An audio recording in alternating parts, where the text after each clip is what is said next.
जैसा कि आप लोग जानते हैं कि वीडियो का री एग्ज़ाम वीडियो 2018 का री एग्ज़ाम बहुत ही पास में है और 26-27 को एग्ज़ाम होने वाला है। तो आखिरी के दिन में क्या करें, क्या पढ़ें क्या ना पढ़ें, क्योंकि जो पढ़े हैं वो भी भूल जा रहा है, ऐसा लग रहा होगा, कुछ याद ही नहीं रह रहा है।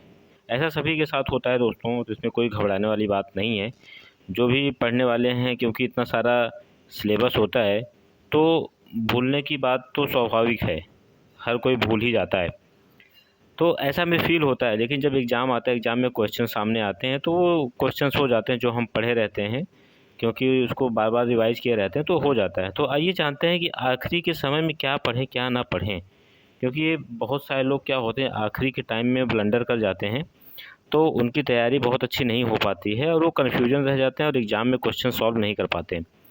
हमारा जो सब्जेक्ट है जीएस है, हिंदी है, रीजनिंग है, तो अब जीएस में क्या करना है, कुछ भी नया पढ़ने की ज़रूरत नहीं है। आपने जो पढ़ा है उसको रिवीजन करो, जो भी पढ़ा है उसको रिवीजन करो। क्या करना है, रिवीजन करना है, राइट। अगर रिवीजन नहीं करेंगे तो एग्ज़ाम टाइम में क्लिक नहीं होगा, क्या है क्या नहीं, क्या पढ़े थे, जब क्वेश्चंस आएंगे सामने तो वो कन्फ्यूजन क्रिएट करेगा। ऐसा लगेगा कि पढ़ा तो हुआ है, शायद ये है शायद वो है, मतलब ऑप्शंस में कन्फ्यूजन हो जाएंगे। जब हम रिवाइज किए रहेंगे तो कन्फ्यूजन नहीं होगा।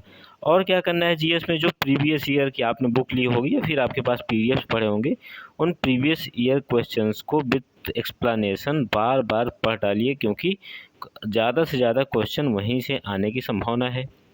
और जीएस में एक टॉपिक और है करंट का, तो करंट का इस समय करंट पे ज़्यादा ध्यान दो।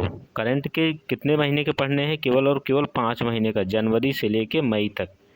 जनवरी से लेके मई तक का करंट पूरा रट डालिए, उसको कम से कम 10 से 12 बार पढ़ डालिए। आँखों के सामने से गुजर जाना चाहिए, विश्वास करिए। 15 क्वेश्चन आएंगे, 15 क्वेश्चन बड़े आराम से 12-13 क्वेश्चन आप कर ले जाओगे, लेकिन वो 10 बार आँखों के सामने से गुजर जाना चाहिए। 5 महीने कोई बहुत बड़ा करंट नहीं है। आप बुक उठाओगे, देखो 5 महीने बहुत पतला सा है। जो आपका घटना चक्र का पॉइंटर आया हुआ है वीडियो के लिए, बहुत पतला सा है, उसको रट डालिए 5 महीने का। उसमें केवल पूरा नहीं पढ़ना है कि पूरा 1 मई 2022 से पढ़ना शुरू कर दो, नहीं, केवल और केवल जनवरी से लेकर मई तक ही पढ़ना है, राइट। और जीएस में कंप्यूटर का भी है, जो भी पोर्शन है, जो भी आपने पढ़ा है उसको रिवाइज करिए, करंट पे ज़्यादा ध्यान दीजिए और रिवीजन पे ध्यान दीजिए। दूसरा आता है हिंदी। हिंदी में क्या करना है आपको, जो भी आपने नोट्स बनाया हो या फिर आपके पास जो भी जहाँ से जिस भी सोर्स से आपने ग्रामर पढ़ा हो, वही चीज़ है, आँखों के सामने से गुजर जाना चाहिए। रिवीजन, ओनली रिवीजन, नया चीज़ कुछ भी पढ़ने की ज़रूरत नहीं है। Plus previous year question, previous year question ये ज़रूर होने चाहिए। प्रीवियस ईयर क्वेश्चन जहाँ से भी आप कर रहे हों, अगर आपके पास यूथ का है, घटना चक्र का है, प्रीवियस ईयर क्वेश्चन पढ़ डालिए। थर्ड टॉपिक है रीजनिंग। रीजनिंग का जो भी नोट्स हो या जहाँ से भी आपने पढ़ा हो, जो टॉपिक्स, आप उसको, जो थ्योरेटिकल पार्ट है, आँखों के सामने से गुजार दीजिए और ज़्यादा से ज़्यादा प्रैक्टिस करिए रीजनिंग के लिए, ज़्यादा से ज़्यादा प्रैक्टिस, क्योंकि प्रैक्टिस मेक्स मैन परफेक्ट। तो प्रैक्टिस करने से क्या होगा, आपकी एक्यूरेसी बढ़ेगी, फ्रीक्वेंसी बढ़ेगी और गलत होने की संभावनाएं बहुत कम रहेंगी। और रीजनिंग के लिए प्रैक्टिस का मुझे लगता है कि 2023 में जितने भी एग्ज़ाम्स हुए हैं, लाइक सीएचएसएल का जो एग्ज़ाम हुआ है, सीजीएल का जो एग्ज़ाम हुआ है, 2023 के जो भी क्वेश्चन है उसको सॉल्व कर डालिए।